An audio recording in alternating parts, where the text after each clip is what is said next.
नमस्कार साथियों। शोषण उसका किया जाता है जो कमज़ोर होता है या जिसको अपने अधिकारों का ज्ञान नहीं होता। तो अगर स्कूल आपके बच्चों को दाखिला नहीं दे रहे हैं, आपके बच्चे को स्कूल अलॉट हो गया है और अलॉट होने के बाद भी स्कूल दाखिला नहीं दे रहे हैं, तो इसकी शिकायत जो आप है अपने जोन को कर सकते हो। जो आपके जोन होंगे, जोन के जो डिप्टी डायरेक्टर होते हैं, उप शिक्षा निदेशक, उनको कर सकते हो। शिकायत जो भी करनी है आपको लिखित में करनी है, उसकी रिसीविंग लेनी है। रिसीविंग लेना बहुत ज़रूरी है। अगर आप रिसीविंग नहीं लेते हो तो आपकी शिकायत पे कोई कार्रवाई होगी या नहीं होगी, इसकी कोई गारंटी नहीं है। लेकिन आप रिसीविंग ले लेते हो तो आप अगली बार जब कभी उस अधिकारी के पास जाओगे तो उन अधिकारी से पूछ सकते हो कि जी मैंने जो शिकायत दी थी उस पर क्या कार्रवाई आपने करी, और वो उसके बारे में आपको बताएगा।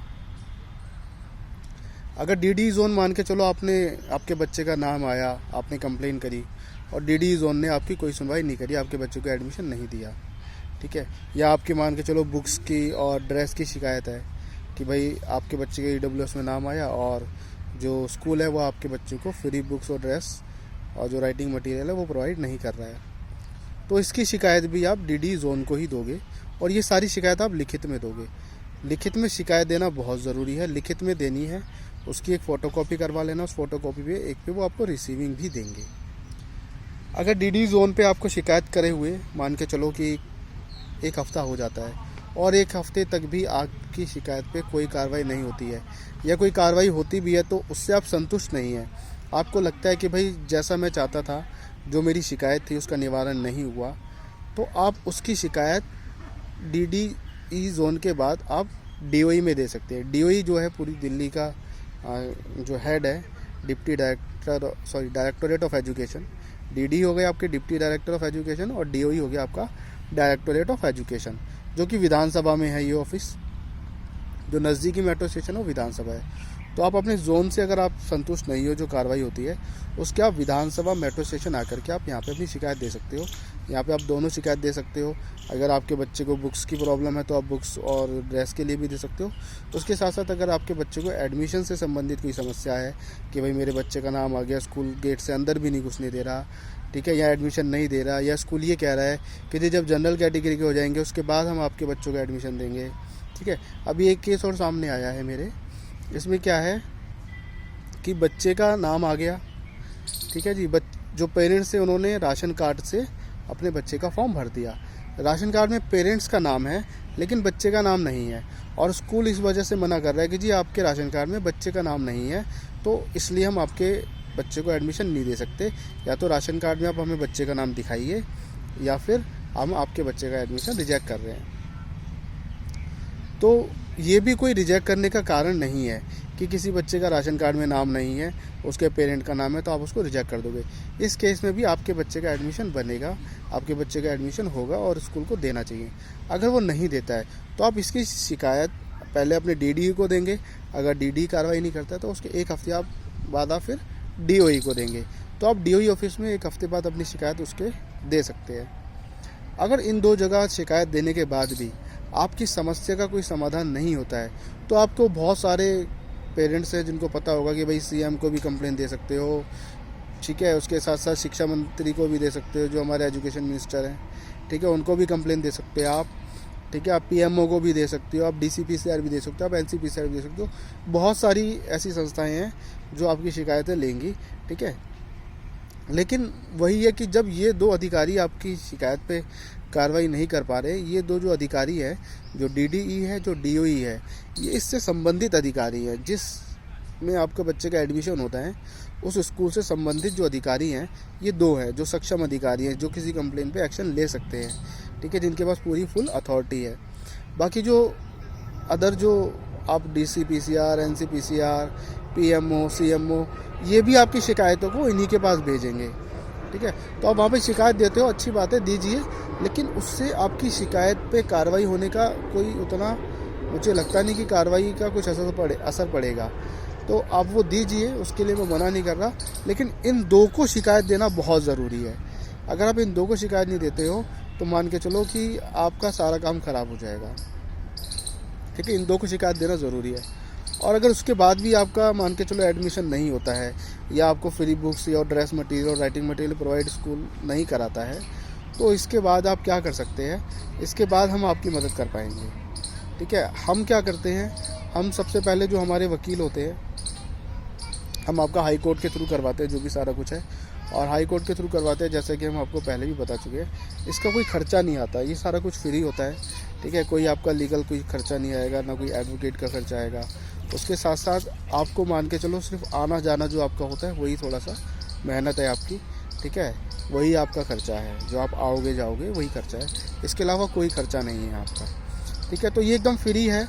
तो मुझे नहीं लगता कि आपको ऐसा सोचना चाहिए कि भाई हम केस करें या ना करें, ये आपका अधिकार है। इस अधिकार को आपसे कोई भी नहीं छीन सकता। अगर आपके बच्चे का नाम आया है तो उसका दाखिला हो, ये उस बच्चे का अधिकार है, ये आपका अधिकार है, और इस अधिकार को उस बच्चे से कोई नहीं छीन सकता। आपको भी ये अधिकार नहीं है कि आप अपने बच्चे का ये अधिकार छीन लो, क्योंकि जो शिक्षा का अधिकार है ना, ये हमारा संविधान हमें देता है। जब बाबा साहब अम्बेडकर जी संविधान बनाकर गए तो उन्होंने 14 साल तक के जो बच्चे हैं उनके लिए फ्री एजुकेशन का कंसेप्ट रखा, और उसी नियम के तहत कोई भी स्कूल बच्चे को शिक्षा से मना नहीं कर सकता। उसी में ये प्राइवेट स्कूल भी आते हैं उसी नियम के अंतर्गत, जिसमें 25% जो हमारी सीट्स होती हैं वो इकोनॉमिकली वीकर सेक्शन जो होते हैं, EWS जिसको हम कहते हैं, DG कैटेगरी जिसमें SC ST OBC आ जाते हैं, और CWSM child with special need, ये 3 कैटेगरी होती है, इनके बच्चों को एडमिशन दिया जाता है। तो इन बच्चों का एडमिशन कोई भी अथॉरिटी या कोई भी संस्था नहीं रोक सकती। आपके बच्चे का एडमिशन होना एक गारंटी है। अगर एक बार बच्चे का नाम अलॉट हो गया, आपके डॉक्यूमेंट्स में कोई गड़बड़ नहीं है, तो आपके बच्चे का एडमिशन होना है 100%। ठीक है, कई बार स्कूल वाले आपके डॉक्यूमेंट्स में ऐसी ऐसी गड़बड़ियाँ निकालते हैं जिनका कोई मतलब ही नहीं होता, तो वो भी एक्सेप्टेबल नहीं होती हैं। गड़बड़ी से मतलब है बहुत बड़ी गड़बड़ी, जैसे आपने मान के चलो फ्रॉड डॉक्यूमेंट बनवा लिए, ठीक है, तो उसको गड़बड़ी माना जाता है। या आपके डॉक्यूमेंट में छोटी मोटी नाम की गलती है, ये ऐसी गलतियाँ नहीं चलती है। नाम नहीं है, ठीक है, फादर का नाम से है, बच्चे के नाम से नहीं है, तो ये गलतियाँ नहीं होती हैं। ये रिजेक्ट करने का कोई रीज़न नहीं है। तो इस केस में भी आपके बच्चे का एडमिशन होगा, कोई भी डिनाई नहीं कर सकता।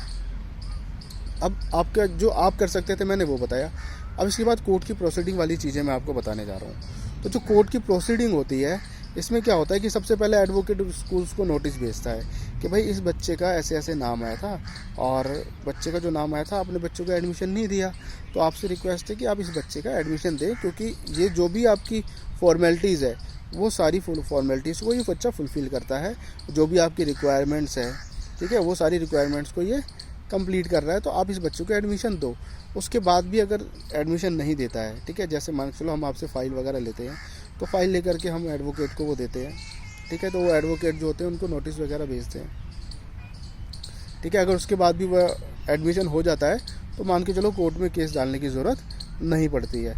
अगर वो उसके बाद भी एडमिशन नहीं होता है तो उसके बाद आपकी पिटीशन तैयार होती है, पूरी फाइल जिसमें पूरे सारे डॉक्यूमेंट्स, जितने भी आपके सारे डॉक्यूमेंट्स हैं वो सारे लिए जाते हैं, उन सबको लेकर के फिर एक पूरी फाइल तैयार होती है आपकी शिकायत को लेकर के, जिसको हम पिटीशन कहते हैं। तो पिटीशन फाइल तैयार होती है, फिर उसको कोर्ट में लगाया जाता है। जब उसको कोर्ट में लगाया जाता है तो फिर कोर्ट नोटिस भेजता है।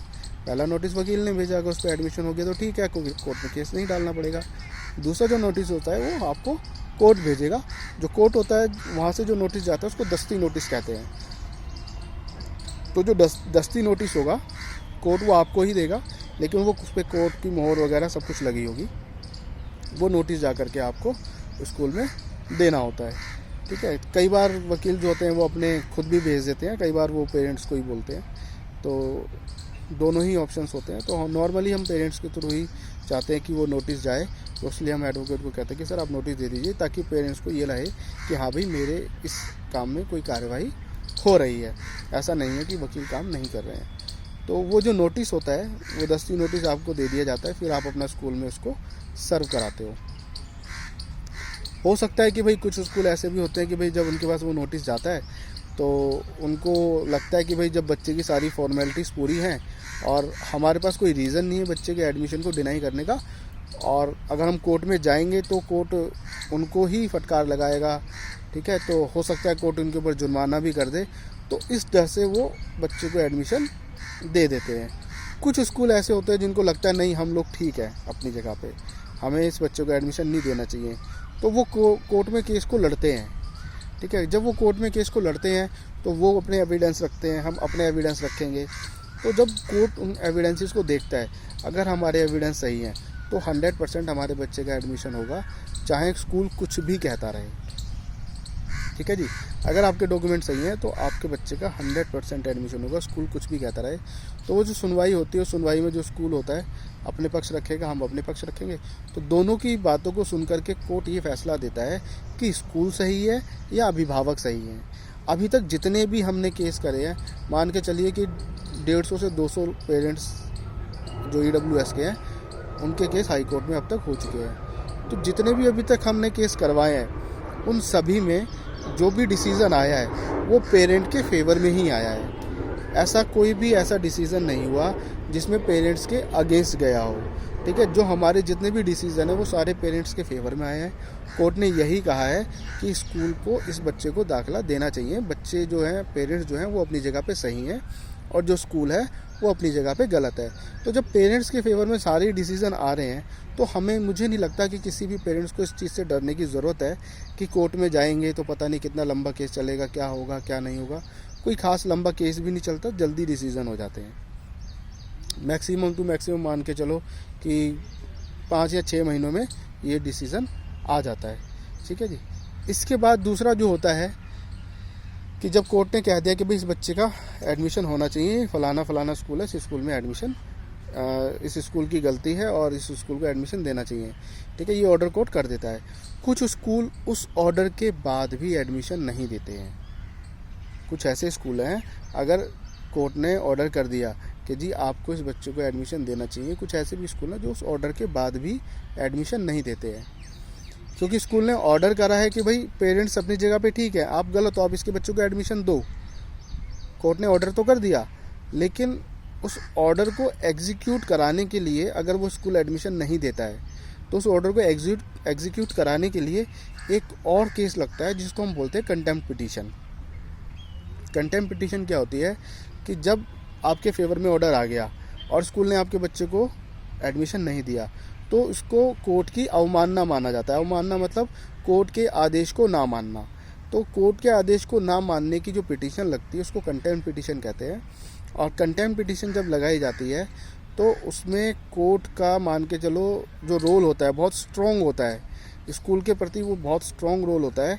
वो सीधा स्कूल को नोटिस करता है, बोलता है भाई जब हमने कह दिया कि बच्चे अपनी जगह पे सही हैं, उनके बच्चे का दाखिला होना चाहिए, उसके बाद भी आपने दाखिला क्यों नहीं दिया।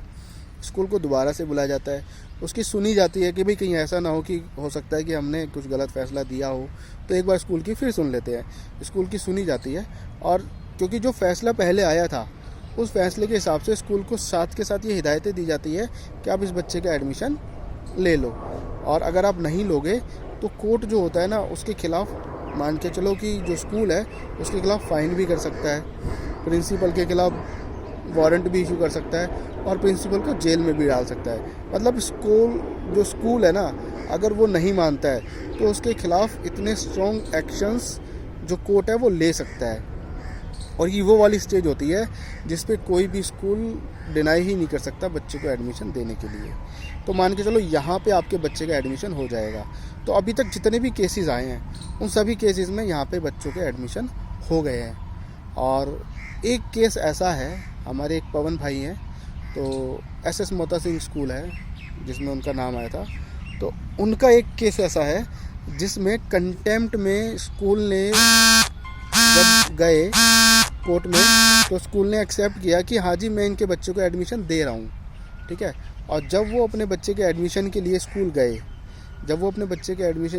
गए तो स्कूल ने फिर उनको मना कर दिया, कुछ डॉक्यूमेंट्स की कमी बता दी। उनके बच्चे का फर्स्ट क्लास में नाम आया था तो उनको ये बोल दिया कि सेकंड क्लास में उस बच्चे का अब एडमिशन होना था, तो उनको ये बोल दिया कि जी आप अपने बच्चे का फर्स्ट क्लास की कहीं से भी TC बनवा के ले आओ, या अपने TC दो तभी हम सेकंड क्लास में एडमिशन देंगे, नहीं तो हम फर्स्ट क्लास में देंगे।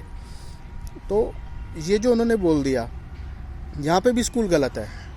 ठीक है, इसके लिए हम बात कर रहे हैं। अगर वो कुछ मुश्किल से मान के चलो हफ्ता भर और लगेगा। अगर हफ्ते भर में उन्होंने एडमिशन दिया तो ठीक है, नहीं तो उस स्कूल के ख़िलाफ़ अब इतनी कठोर कार्रवाई हो जाएगी कि कोई स्कूल ऐसी गलती करेगा ही नहीं। मतलब कंटेम्प्ट में अगर कोई हाई कोर्ट की बात ना माने तो सोच लो कि उसके ख़िलाफ़ बहुत बड़ा सख्त एक्शन हाई कोर्ट लेता है। ठीक है, या तो प्रिंसिपल जेल में जाएगा, ठीक है, और या उस स्कूल की मान्यता रद्द होगी। यही 2 केसेस होते हैं अगर उसने एडमिशन नहीं दिया तो उसकी भी अभी कार्रवाई चल रही है। हफ्ते भर का टाइम स्कूल को दे रखा है। ठीक है, तो उसमें भी एडमिशन होना है, उनका भी एडमिशन होना है 100%। और जब एडमिशन होगा तो ग्रुप में आप सबको सूचित भी किया जाएगा कि हमारे पवन भाई हैं, उनके बच्चे का एडमिशन इस स्कूल में हो गया है। तो मैं बस यही बताना आपको चाहता हूँ इस वीडियो के माध्यम से कि आप बिल्कुल भी निराश ना हो, आप बार बार परेशान ना हो। आप बार बार मुझे कॉल भी करते हो ना, तो देखो मेरे पास कम से कम भी दिन भर में सिर्फ EWS की बात कर रहा हूँ 100 से 150 कॉल्स आती है।